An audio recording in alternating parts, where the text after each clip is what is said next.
It's another beautiful Sunday afternoon. This is Robin Minds. Welcome. My name is Ebuka Obuchi, and thanks for joining us.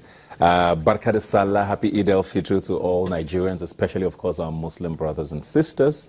It's been a long Ramadan season, and thankfully, I'm sure a lot of people are feeling renewed and refreshed spiritually. I hope we all took time out to pray for Nigeria. I know we do that a lot, but I know that we can never have enough of that. Nigeria is going through quite interesting times, and we need all the prayers that we can get. So hopefully our Muslim brothers did help us with some of that. And talking about interesting times, it's day 50. 50 days since President Muhammadu Buhari left the country to go for medical attention in the United Kingdom, and a lot of us still don't know what exactly is wrong with him. We don't know what the illness is. We don't know who's taking care of the bills. We don't know how well he's doing, if he's getting better, if his health is regressing. There's just no information with regards to what Mr. President is going through right now. And it's very troubling, and it's very bizarre for a lot of us. I mean, there's nothing wrong with, nobody says people can't fall ill. It comes with life. But I think it's only fair that if Nigerians did vote Mr. President in the way that they did, we have a right to know. And I think it's very troubling for a lot of us that at this stage we still have no idea what is wrong with Mr. President or how well he's doing. No pictures, no press releases. We did hear that he sent a Salah message today. We don't know if he voiced it or if he wrote it or if it was from one of his media assistants. But it's just very strange for a lot of us, and especially knowing what happened in 2010 when we had President Yar'Adua almost go through a similar scenario, and all of the uproar that came with it, and the opposition at the time was very vocal about it. They are in power now and would have expected some difference. Unfortunately, we're not getting that, and we don't know how to deal with this. But like most Nigerians, we just want to wish Mr. President well. Hopefully he does come back soon enough to face the task that he was elected to face. He has roughly 2 years. Most people say less than a year even, because elections are going to swing into gear very soon. We've already started seeing some campaign posters in parts of Nigeria, and once election season starts, governance, takes a back seat. And get well, Mr. President. Hopefully we have you back in our shows very soon. Speaking of prayer, speaking of Salah, speaking of Nigeria, if you are Nigerian, I want to believe you must have heard about the Hallelujah Challenge at some point in the last couple of weeks. It's this thing, for those of you who are not so young at heart, is this thing that's taking social media by storm, and started by Nathaniel Bassey, who's a pastor, who's a gospel singer, an artist, and he has an hour-long live praise worship session on Instagram and Facebook, and people across the world tune in to join in this, and it's gotten quite some attention, numbers ranging close to 70,000 viewers, I think, at some point.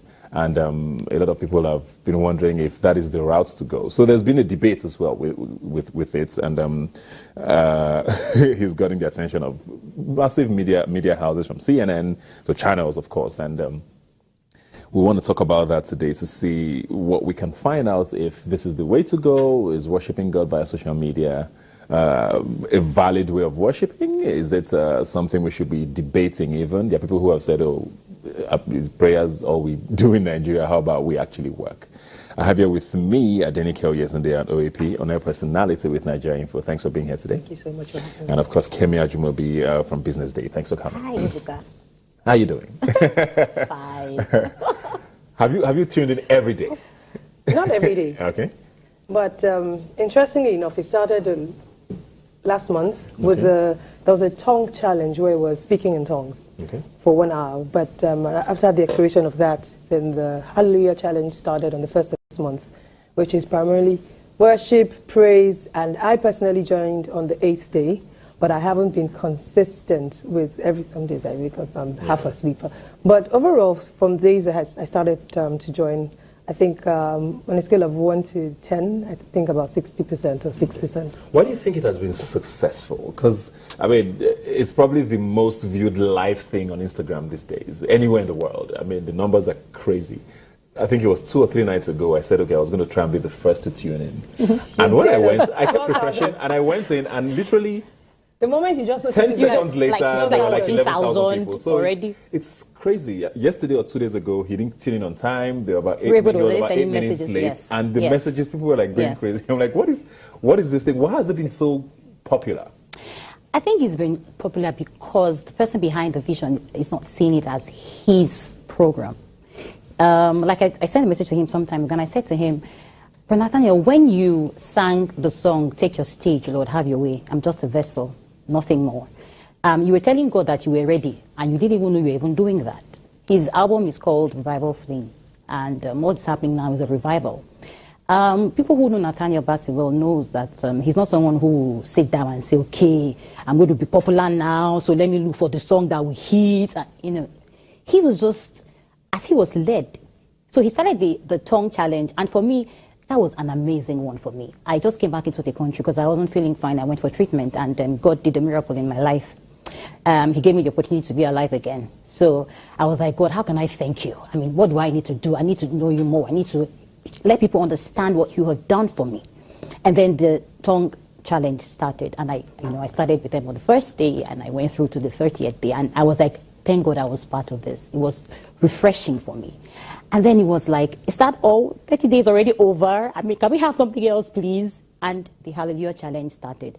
And it's just a way of giving thanks to God for 1 hour. Just 1 hour. No matter where you are, if you could be driving, be in your house, be cooking, be serving your husband, taking care of your children, whatever you're doing. Once it's 12 a.m., just stop and give thanks to God. It's nothing, no grammar, no stress. Talk to your maker the way he created you and give him thanks. Yeah. So that's what it is about, and I'm happy I'm part of it. There's people who have said, oh, it's taking away from the core of what Christianity should be. What is the core? Like we're now trying to make it cool. Is there anything wrong with making Christianity